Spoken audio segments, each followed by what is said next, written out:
আপনাদের কাছে কিছু প্রশ্ন রাখতে চাই। 5 তারিখের আগের বাংলাদেশে আপনারা চাঁদাবাজি দেখেছিলেন? 5 তারিখের আগের বাংলাদেশে আপনারা খুন দেখেছিলেন?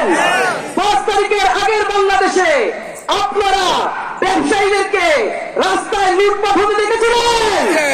এবার 5 তারিখের পরের চিত্রে একবার আসি। 5 তারিখের পরে বাজারে, হাটে, ঘাটে, মাঠে চাঁদাবাজি আছে। 5 তারিখের পরে ব্যবসায়ীদের, সকল ব্যবসায়ীদের মনের মধ্যে যন্ত্রণা কে কেটে রেখেছে? আমরা নতুন বাংলাদেশের স্বপ্ন নিয়ে আপনাদের কাছে এসেছি। আমরা নতুন বাংলাদেশ গঠন করার জন্য এসেছি।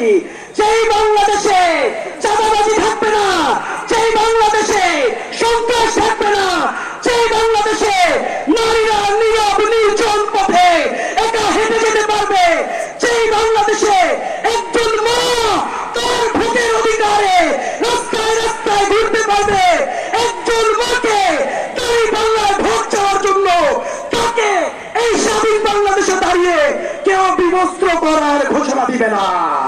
আমরা এমন বাংলাদেশের স্বপ্ন নিয়ে এসেছি সেই বাংলাদেশে হিজাবের অধিকার থাকবে।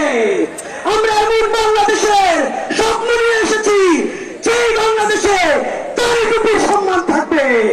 আমরা এমন বাংলাদেশের স্বপ্ন নিয়ে এসেছি সেই বাংলাদেশে সংখ্যালঘুদের অধিকার নিশ্চিত হবে। আর সেই বাংলাদেশ যদি আমরা করতে চাই তাহলে আমাদেরকে